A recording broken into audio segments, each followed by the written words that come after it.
Hello friends, എല്ലാവർക്കും Mallu Kannada food and ചാനലിലേക്ക് സ്വാഗതം. ഇന്നത്തെ വിശേഷം ഒരു കർണാടക സ്റ്റൈൽ ഹൗസ് വാർമിങ്ങിൻ്റെ ഫുഡ് അറേഞ്ച്മെൻറ്റും പിന്നെ അതിനെ ചുറ്റിപ്പറ്റിയിട്ടുള്ള കാര്യങ്ങളാണ്. അപ്പോൾ നമുക്ക് വീഡിയോയിലോട്ട് പോകാം. ആദ്യം തന്നെ നമ്മൾ ഈ ഉണ്ടാക്കുന്നത് ഒബ്ബട്ട് എന്ന് പറയും, അല്ലെങ്കിൽ ബേളെ ഹോളിക എന്ന് പറയും. ഇത് തിരുവനന്തപുരം സൈഡെല്ലാം ഉള്ള ആൾക്കാർക്ക് ഇതിനെക്കുറിച്ച് അറിയാം. പോളി എന്ന് പറയും. ഇതൊരു സ്വീറ്റാണ്.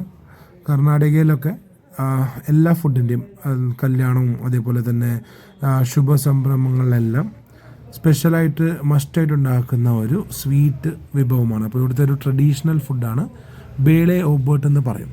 ഇത് മൈദ പിന്നെ പരിപ്പ് ബെല്ലം ഇതെല്ലാം കൂട്ടി കുഴച്ചുണ്ടാക്കുന്ന ഒരു സ്വീറ്റാണ്. അപ്പോൾ അതുണ്ടാക്കുന്ന പ്രിപ്പറേഷനാണ്. ഇനി രാവിലേക്ക് വേണ്ട പച്ചക്കറികളൊക്കെ ഞങ്ങൾ തലേദിവസം തന്നെ അരിഞ്ഞ് വെച്ച് റെഡിയാക്കുന്ന കാഴ്ചകളാണ്. അതേപോലെ തന്നെ വൈകുന്നേരം ജാമുൻ ഉണ്ടാക്കുന്നുണ്ട്. പിന്നെ ഈ ഹോളിക ഇതൊരു 1000-1200 പേർക്കുള്ള ഫുഡ് ആയതുകൊണ്ട് നമുക്ക് രാവിലെ ഉണ്ടാക്കുമ്പോൾ വളരെയധികം സമയമെടുക്കും. അപ്പോൾ അതുകൊണ്ടാണ് ഞങ്ങൾ ലേറ്റ് നൈറ്റ് ഇതെല്ലാം റെഡിയാക്കി ഇതേപോലെ അടക്കി വെക്കുന്നത്.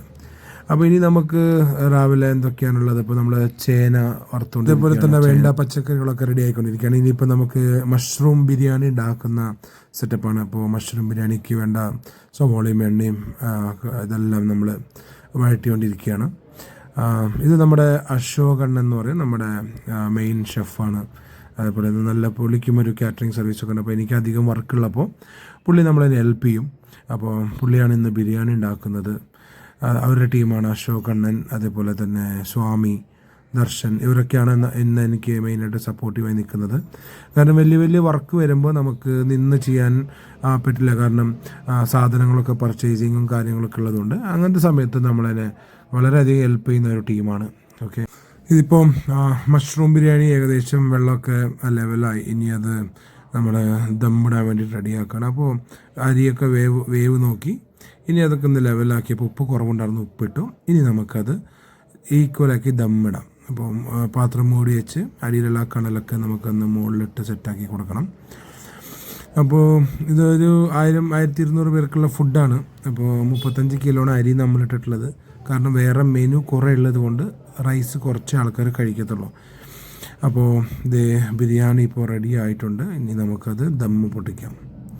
നല്ല ചൂട് ആവി പറക്കുന്ന ബിരിയാണി, മഷ്റൂം ബിരിയാണി. ഇതിനകത്ത് നമ്മൾ 3 തരം അരി ഉപയോഗിക്കുന്നുണ്ട്. ബാസ്മതി ഉണ്ട്, പിന്നെ ജീരകശാല അരിയുണ്ട് അല്ലെങ്കിൽ ജീര റൈസ് ഉണ്ട്, പിന്നെ അതേപോലെ തന്നെ ബുള്ളറ്റ് റൈസ് അല്ലെങ്കിൽ കൊല്ലം റൈസ്. ഇത് 3 അരി കുതിർത്ത് നനച്ച് വെച്ചിട്ടാണ് നമ്മൾ ഈ ബിരിയാണി ഉണ്ടാക്കുന്നത്.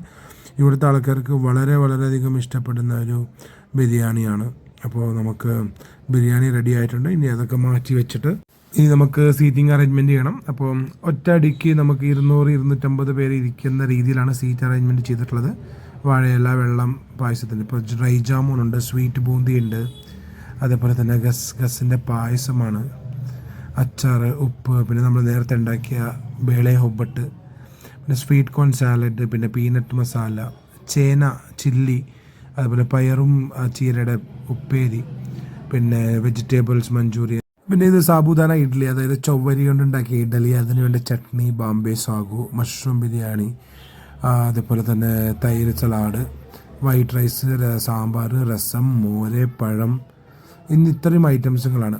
അപ്പോൾ ഇത് വെജിറ്റബിൾ ബോൾസ്, മഞ്ചൂരിയൻ, പിന്നെ ഇഡലി, ചേന കൊണ്ടുണ്ടാക്കിയ ചില്ലി, പയറും ചീരയുടെ തോരൻ, പിന്നെ സ്വീറ്റ് കോൺ സാലഡ്, ഇത് ജാമൂനുണ്ട്, പിന്നെ ബൂന്തിയുണ്ട്, സ്വീറ്റ് ബൂന്തിയുണ്ട്, പിന്നെ ബേളെ. ഇനി നമുക്ക് ഗസ്റ്റുകളുടെ റിവ്യൂ എടുക്കാം.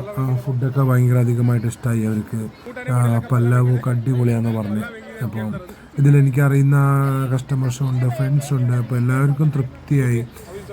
നമ്മളുണ്ടാക്കുന്ന ഫുഡിൽ ഓവറായിട്ട് സ്പൈസിയോ അല്ലെങ്കിൽ ഓവർ മസാലയോ ആഡഡ് ഫ്ലേവേഴ്സോ ഒന്നുമില്ല. മാക്സിമം നാച്ചുറലായിട്ടാണ് നമ്മൾ ഫുഡ് സെർവ് ചെയ്യാൻ ശ്രമിക്കുന്നത്. പിന്നെ ചിലയിടങ്ങളിൽ നമ്മൾ ഫുഡ് കളർ ഉപയോഗിക്കും, വളരെ കുറവ്.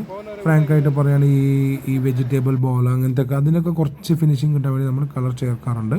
അപ്പോൾ 90% നമ്മൾ ചേർക്കില്ല, 10% ആവശ്യമുള്ളിടത്ത് മാത്രം നമ്മൾ ചേർക്കും.